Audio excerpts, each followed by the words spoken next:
Lutte kurde, ici et ailleurs, le podcast.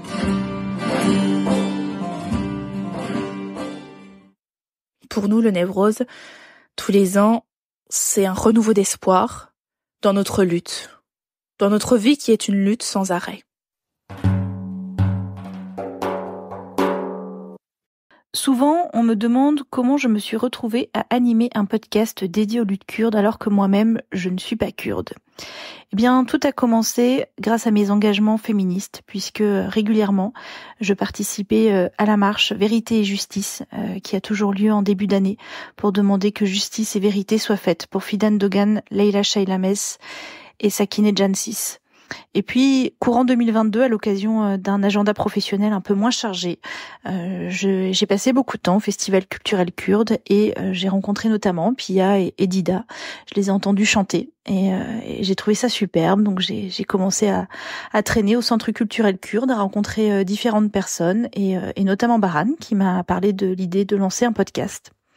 Et voilà, c'est comme ça que Lutte kurde est née.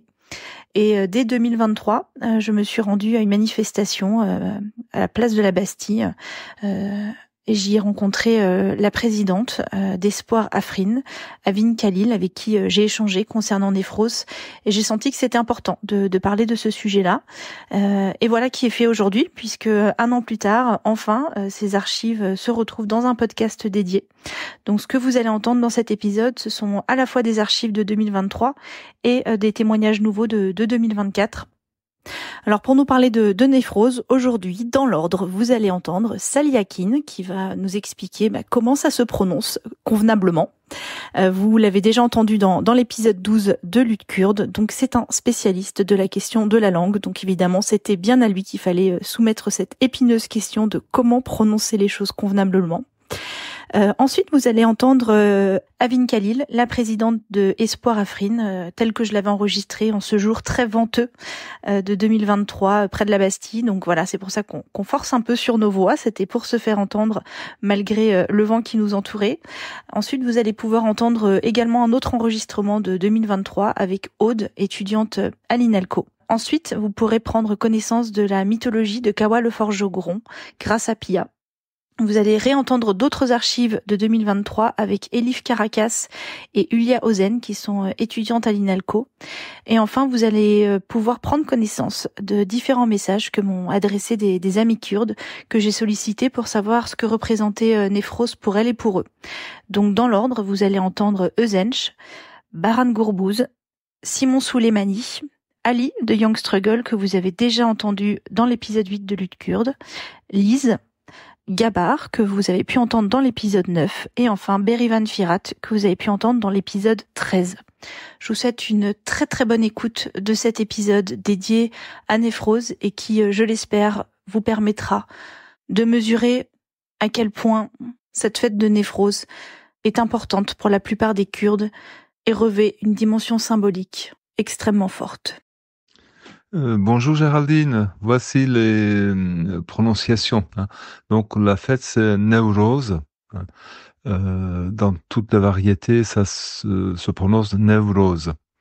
Ensuite, bon Newroz, donc joyeux Newroz. Voilà, en Kurmanji, on dit Newroz Pirozbe. En Bahdini, c'est Newrozetan Pirozbit. En Sorani, Nevrozatan Piroz, et puis en Zazaki, Nevroza Shima Pirozbo. Bonjour, je suis Avin, la présidente de l'association Espoir Afrin. Nous sommes là pour soutenir les Kurdes qui se trouvent sur place à Afrin parce que ils ont tout simplement allumé la flamme de Nowruz, c'était le 20 mars, et il y a des groupes islamistes qui se trouvent sur place à Afrin. Ils ont tiré le balle sur les 4 personnes ont été tuées sur place et 3 blessés. Nous, on est là pour soutenir les Kurdes d'Afrin et les martyrs de Nowruz, martyrs de la ville Genderes qui avait tremblement de terre le 6 février. Voilà, pour cela, on a dit, on va manifester, on va soutenir les Kurdes qui se trouvent sur place. Est-ce que le fait que vous n'ayez pas la possibilité de vivre cette fête qui est traditionnelle pour les Kurdes et qui a une importance très forte pour vous, est-ce que c'est quelque chose d'habituel? Est-ce que tous les ans, il y a des Kurdes qui sont en danger parce que tout simplement, ils souhaitent fêter la nouvelle année? Alors, cette fête, comme fête de Nowruz, c'est Nouvel An kurde, mais c'est aussi une fête très, très, très, très importante pour les Kurdes, puisque ça fait plus de 100 ans qu'on souffre. On est divisé en 4 pays sous l'occupation, soit les Arabes, soit les Perses, soit les Turcs, en Turquie, parce que les Kurdes maintenant divisés en 4 pays, entre la Syrie, l'Iran, la Turquie et l'Irak. Et pour cela, cette fête, c'est très importante. Nous, on lutte toujours pour garder cette fête. Cette fête, c'est pas seulement Nouvel An kurde, mais aussi c'est on dit une fête nationale pour nous. Et chaque année, quand on essaye de fêter, juste allumer le feu, allumer la flamme de Nowruz, toujours on a des massacres, des génocides contre nous, comme cette année le 20 mars qui se passait à Genderes. Et avant aussi, c'était la même chose quand il y avait l'époque de Saddam Hussein. Nous aussi, les Kurdes de Syrie, on a beaucoup souffert l'époque de Assad, le père. Notre fête, c'était interdite. Je me souviens très bien quand nous étions petits pour fêter Nowruz, on doit s'enfuir pour aller à la montagne pour allumer le feu. Après, avec Assad, ils ont dit oui, on peut déclarer que c'est un jour férié, mais sous le nom de la fête des mères. C'est juste changer pour ne pas dire au monde qu'aujourd'hui c'est la fête de Nowruz. Et nous, on lutte et on va lutter, on luttera tout le temps pour qu'on garde notre fête nationale et fête Nouvel An. C'est le symbole de nouveau jour, nouvelle année. Pour cela, on dit Nowruz. Nowruz, ça veut dire nouveau jour, nouvelle année pour les Kurdes. Et à partir de cette date-là, chaque année, le 20 mars à 18h, on allume le feu. Et le 21 mars, on est en pleine nature, on fête, on chante, on danse, tous ensemble. Voilà. C'était la victoire de notre fête. Est-ce que vous, aujourd'hui, vous sentez que c'est quelque chose qui vous porte encore? Parce que moi, quand je vous écoute, ça me porte en tout cas, ça me donne envie, ça me donne l'impression que tout est possible et que c'est vraiment un point de renouveau où de nouvelles choses peuvent être espérées. Est-ce que vous vivez ça encore comme ça? Bien sûr, nous les Kurdes, quand nous étions petits et maintenant et aussi à l'avenir, Nowruz, pour nous, c'est très, très important. On a toujours cet espoir. On dit que Nowruz, c'est le nouveau jour. Nowruz, c'est la paix. Nowruz, c'est la vie. Nowruz, c'est l'amour. L'amour entre les peuples. Nous, on essaye, les Kurdes, de parler de cette histoire pour dire à tout le monde, nous, les Kurdes, on a le droit d'avoir un État. On a le droit d'avoir un drapeau. On a le droit de dire que je suis kurde. Parce que quand j'étais en Syrie, j'avais pas le droit de dire que je suis kurde. Malheureusement. Mais là, en France, on est dans le pays de la liberté. J'ai le droit de dire que je suis kurde. Est-ce que vous pensez, par rapport aux 4 pays sur lesquels le Kurdistan est partagé, est-ce que vous pouvez un petit peu nous dire les difficultés sur chacune des 4 zones pour fêter le Nouvel An kurde? Là, je peux parler cas de l'Irak. Maintenant, on a une sorte d'autonomie. Là-bas, il n'y a aucun souci, on peut fêter. Moi, j'ai fêté là-bas en 2014 et 2015 quand j'étais au Kurdistan. Vraiment, pour moi, c'était un rêve de voir un drapeau kurde en ciel. On voit que tout le monde dans les rues pour allumer le feu, la flamme de Nowruz, pour dire à tout le monde, voilà, on peut vivre en paix. En Syrie, on a essayé, mais avec cette guerre, moi, je peux pas dire la révolution syrienne parce que c'est transformé. Après, avec l'arrivée de tous les États islamiques, c'était trop grave. En Syrie, on a essayé de fêter, mais chaque fois, il y a toujours des génocides contre nous, les Kurdes. Je viens toujours de génocide de Genderes le 20 mars 2023. En Turquie, ils commencent à fêter, mais toujours, il y a le contrôle. Mais quand même, malgré toutes les difficultés, il faut dire au monde, nous sommes Kurdes là, on aime bien la paix, on aime bien être avec vous. Aidez-nous pour qu'on puisse vivre en paix avec tout le monde. Et au nom de Nowruz, je dis à tous les amis français, puisque je suis en France, bonne année, bonne santé et bon Nowruz, Nowruz Peruzba. Nowruz, c'est la nouvelle année, étymologiquement le nouveau jour. Et donc, c'est une tradition qui est partagée dans plusieurs pays, que ce soit en Iran, en Afghanistan, je pense même un petit peu plus loin. Et donc, les Kurdes qui sont dans cette zone ont gardé cette notion de nouvel an, nouvelle année, que liée à la date du printemps. Chez les Kurdes, on l'associe à une mythologie précise, et chez les Persans, c'est complètement différent. Mais on choisit le printemps pour la signification de renaissance, etc. Mais chez les Kurdes, c'est lié, enfin on le lie à une mythologie qui est, si je me trompe pas, qui est relatée dans le livre des rois, qui est un livre qui était en persan, ancien, de mythologie persane. Et il y a un des grands rois mythologiques persans, qui est Duhok. Enfin, il a plusieurs noms, selon les traductions, etc., les versions. En tout cas, c'était un roi terrible, t'as déjà dû entendre, avec qui était monstrueux et qui avait des serpents sur les épaules. Et qui, disons, qui terrorisait le pays. Donc, qui était un tyran, quoi. Pour moi, il y a 2 dimensions. Moi, j'aime beaucoup la dimension qui est liée au printemps. Je trouve que ça fait sens de démarrer l'année à ce moment-là, parce qu'on le sent, l'énergie change, il y a plus de soleil. Et c'est le Nowruz, il a été, je crois, vraiment relancé au 19e siècle, quand le nationalisme kurde s'est créé, s'est développé. On a décidé de le remettre en place, mais c'était plutôt lié à des traditions pré-islamiques, donc c'est des traditions qui étaient beaucoup plus liées au cycle de la vie, aux plantes, au soleil. Donc j'aime bien cette dimension-là qui est liée à la nature. Et après, la dimension politique de résistance face aux tyrans, face à la dictature, face à l'injustice en général, elle est complètement sensée. Et oui, c'est une fête qui est belle parce que je trouve qu'il y a des gens retrouvent de l'énergie, peu importe l'année dans laquelle on se trouve, même si c'est une année comme cette année qui est vraiment terrible pour le peuple kurde, et vu la situation de cette année, on sent que les gens se réunissent, se donnent de l'énergie, fêtent, et ça fait du bien à tout le monde pour se remobiliser.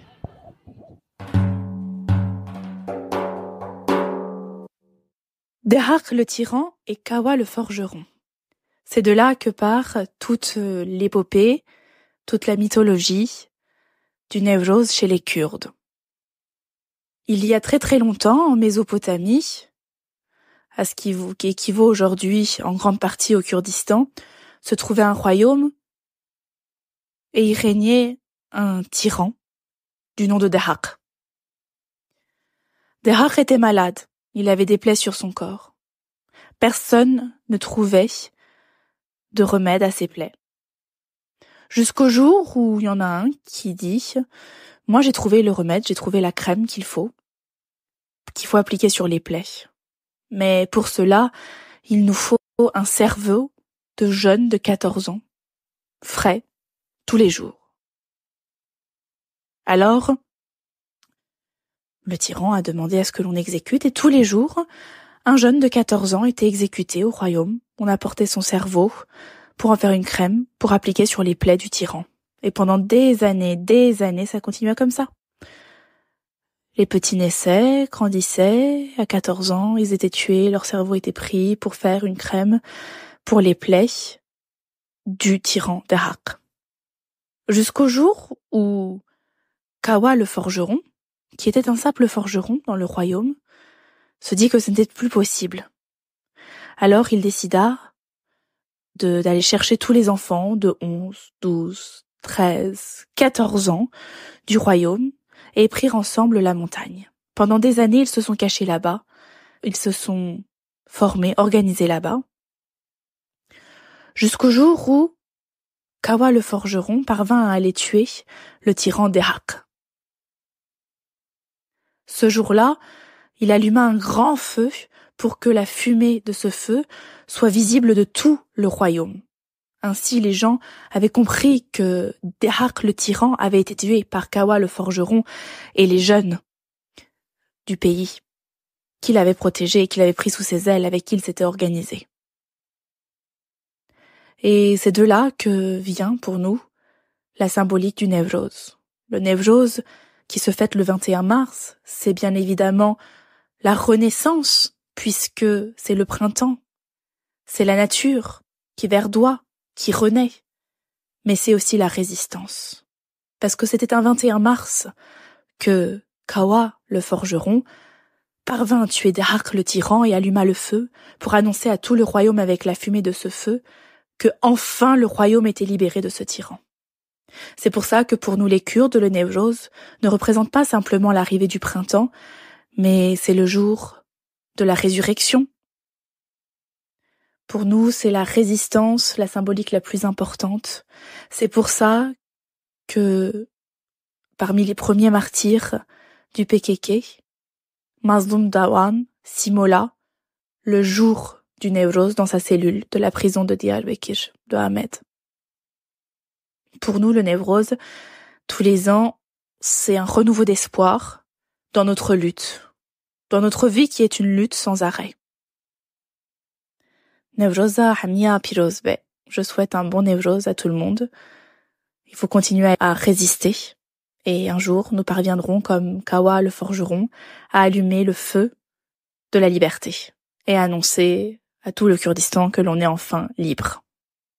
Ce que on sait sur la fête de Newroz, pourquoi c'est important pour les Kurdes, parce que ça signifie une nouvelle an. Et en plus, il symbolise la liberté. Parce que on est Kurde et on n'a jamais eu un pays. Je ne sais pas un jour on aura ou pas, mais pour nous ce qui est important, toujours on désire la liberté, on cherche la liberté, on peut dire comme ça. Si vous avez participé, vous avez vu déjà dans les Newroz traditionnels, normalement il y a le feu. Le feu est vraiment très important. Pourquoi? Le feu signifie la puissance. En plus, le soleil qui est déjà dans le drapeau de Kurde. Du coup, pour nous, c'est vraiment très important. Il symbolise la liberté, nouvelle vie. Et puis on a une tradition où les jeunes personnes sont censées sauter sur le feu pour montrer qu'ils sont libres et ils doivent faire le tour, un cercle et ils vont danser.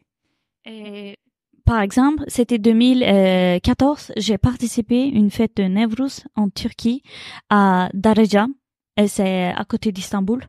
Et là-bas, les polices sont nous survécus, mais ce qui est problème, par exemple, il y avait certains gens qui sont fascistes, je peux dire comme ça, je sais pas, et ils nous ont jeté les pierres et le bombe de gaz, et on n'a pas pu marcher. Et après cela, ils ont brûlé l'appartement bureau de HTP. Voilà. En Turquie, on peut pas fêter le Newroz. Et puis, sinon, dans l'histoire et la politique, je pourrais dire que aujourd'hui, les Turcs fêtent le Newroz et les Azéris aussi. Mais il y a 10 ans, c'était considéré comme une activité, une fête un peu terroriste.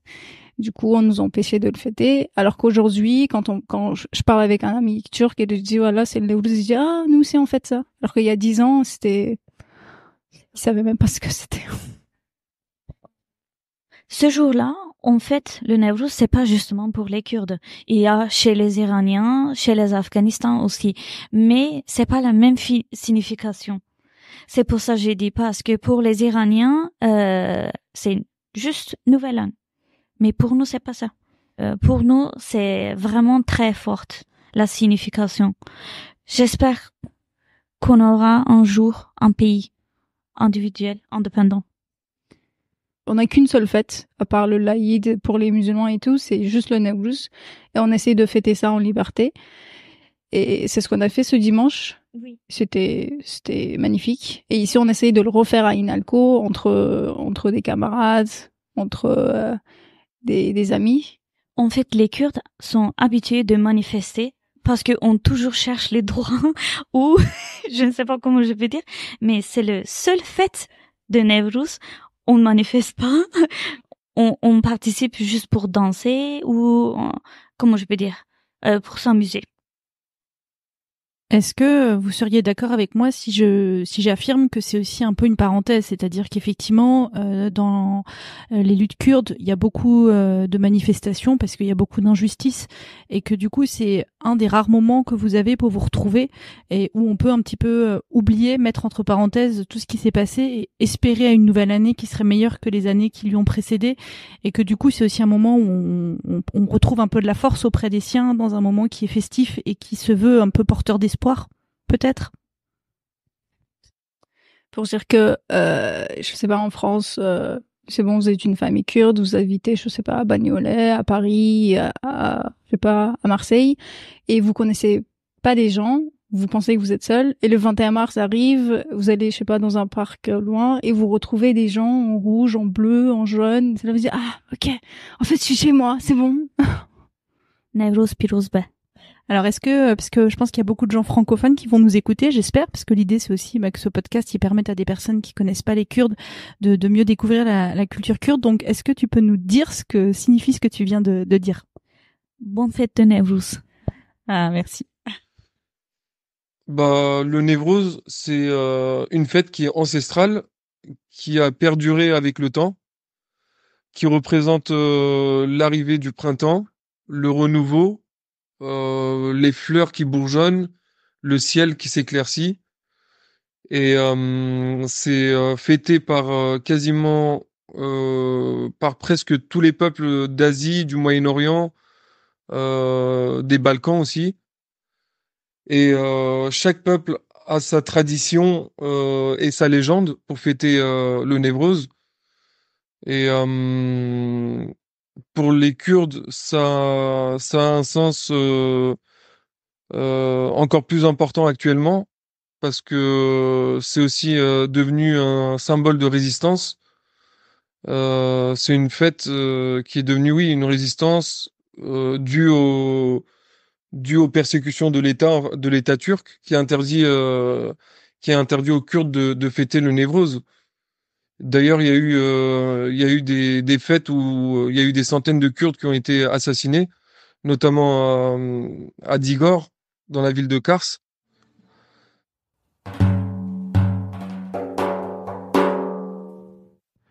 Salut Géraldine, Baran. Donc tu m'as demandé ce que représentait Newroz pour moi, la signification.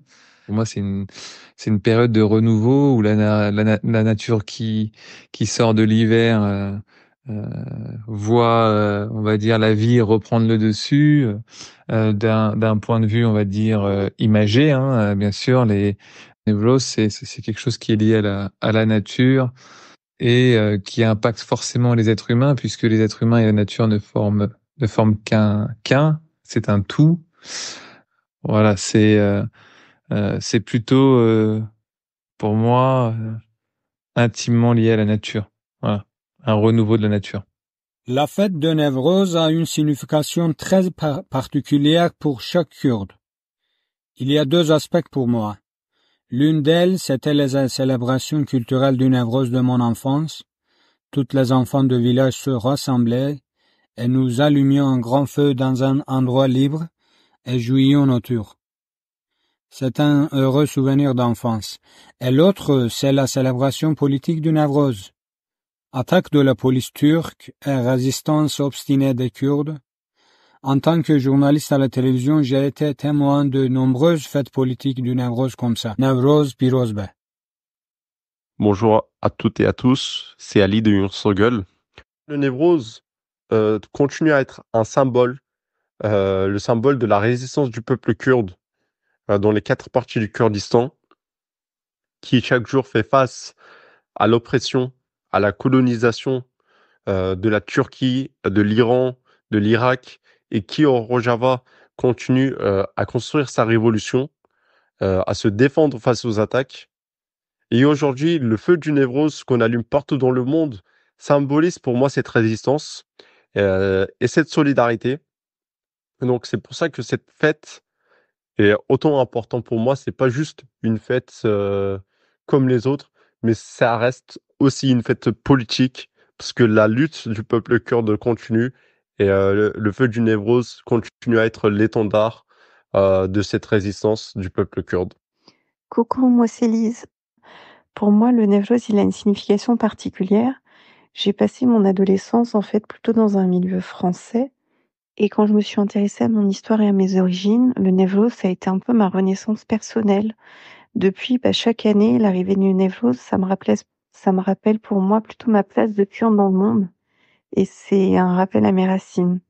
Alors que pour mon compagnon, qui lui a vécu toute sa vie au Kurdistan, sous le régime de l'occupation turque, pour lui, le Newroz a une signification différente. ça représente pour lui un symbole de résistance et de lutte du peuple kurde. Et ça lui rappelle à quel point, en fait, le peuple kurde est entêté, il ne se mettra jamais à genoux. Newroz, c'est pour nous le symbole du nouvel an, mais c'est surtout un symbole de renouveau, non? Le renouveau, je pense que c'est une symbolique qui est très importante dans le mouvement pour la libération.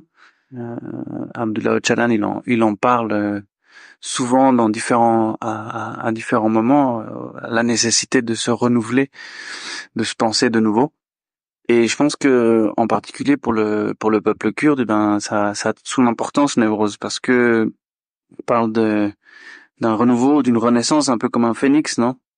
Où la résistance du peuple kurde, c'est justement ce qui a permis de renouveler ou ce qui a permis de faire survivre la culture, la langue, les traditions, toutes ces choses-là qui font en fait l'identité kurde aussi. Et dans ce sens-là, cette résistance face au génocide culturel, au génocide physique, c'est quelque chose d'extrêmement important et qu'on retrouve justement dans Newroz, dans cet été de renouveau, de renaissance. Aussi, Newroz pour le mouvement kurde, pour le mouvement de résistance, le mouvement de libération, c'est aussi ce moment particulier où de la résistance dans les prisons de Ahmed, de Diyarbakir, dans les prisons militaires turques, où justement ce sont des militants de la lutte qui ont par leur résistance en fait amené un renouveau symbolique aussi. En particulier, je pense à Mazloum Dogan et au slogan qui aujourd'hui est devenu célèbre. La résistance, c'est la vie. Et je pense que à travers ce slogan-là, il y a beaucoup de gens qui ont repensé, comment tu peux dire ça, mais qui sont revenus à la vie et qui sont revenus à la résistance. Pour Joron Kawa, qui est à la base de cette idée d'envoyer les enfants dans les montagnes et à la place des cerveaux des enfants, d'envoyer des cerveaux de jeunes brebis, eh bien, dit au peuple qu'il va aller au château et tuer l'empereur Dehak. Et s'il réussit, il allumera un grand feu pour proclamer sa victoire. Et depuis ce jour, puisqu'il tue Dehak, face à lui, les Kurdes, les enfants, les jeunes rassemblés dans les montagnes qui attendent, allument aussi le feu et on déclare cette journée comme une journée de victoire, une journée de résistance, de victoire de la lumière sur l'obscurité. Et cette date est aussi le 21 mars, qui est l'arrivée du printemps, le renouveau de la terre qui de nouveau devient prospère, qui enfante. Et donc, dans toute l'histoire, que ce soit les Kurdes, mais aussi de nombreux autres peuples de la Mésopotamie, célèbrent Newroz. Mais pour nous, les Kurdes, le Newroz a aussi une signification extrêmement importante. On parle du Newroz, on parle du Kawa contemporain, c'est-à-dire le résistant contre l'obscurité, contre le despotisme, la résistance des temps modernes. On parle du Kawa contemporain des temps modernes, en la personne de Mazloum Dogan. Quand, dans les années 80, l'obscurité de la junte militaire s'abat sur la Turquie, sur tout le territoire kurde, et que des centaines de milliers de Kurdes sont dans les geôles, sont sous la torture ou sont dans la prison ouverte, dirigés d'une main de fer par l'armée, eh bien, Mazloum Dogan, pour mettre fin à la soumission, car dans les prisons, face à la torture, petit à petit, les gens perdent leurs repères, perdent leur esprit de résistance. Eh bien, Mazloum Dogan, une nuit du 21 mars, s'immole par le feu pour dire « J'allume la lumière dans ce geôle et je fête Newroz avec 3 allumettes et de cette façon, je me sacrifie pour mon peuple, pour que mon peuple se mette debout. Cette résistance entamée par Mazloum Doan, qui par la suite est poursuivi par les autres prisonniers, notamment par des grèves de la faim et des 4 résistants qui feront des jeûnes de la mort, eh bien, le peuple kurde reprend de nouveau cette habitude de résister face à l'obscurité, face aux despotes, face à la barbarie. Donc le Newroz pour nous, c'est le renouveau, c'est la victoire de la lumière, de la beauté sur l'obscurité, sur tout ce qui est noir, sale, moche, et la renaissance de la terre, car la terre, de nouveau, donne ses racines, les fleurs commencent à bourgeonner, les arbres commencent à de nouveau avoir des feuilles, et donc ça nous donne l'espoir que, eh bien, après toute obscurité, il y a toujours un jour de renouveau, et peu importe la barbarie, peu importe le despotisme, peu importe le mal qui nous est fait, eh bien, nous ne nous mettrons pas à genoux, et nous avons fait de la résistance du Kawa dans le temps, mais aussi du Kawa des temps modernes, une façon de continuer la lutte. Ce qui est devenu pour nous résister, c'est vivre. Donc, pour nous, le Newroz, c'est la résistance, c'est le nouvel an, c'est le projet de vivre ensemble, c'est la couleur, l'éclat du soleil, c'est la beauté. Donc, bonne fête de Newroz au peuple kurde, bonne fête de Newroz à tous les peuples du Moyen-Orient, à tous ceux qui le fêtent, et nous disons que la résistance, c'est la vie, Berkhodam Jiane, c'est aussi notre slogan, notre philosophie. Lorsqu'on fête le Newroz, nous nous communions avec la nature, mais aussi avec le feu. Nowruz Piruz be. Newroz Piroz be. Newroz Piroz be. Lutte kurde, ici et ailleurs, le podcast.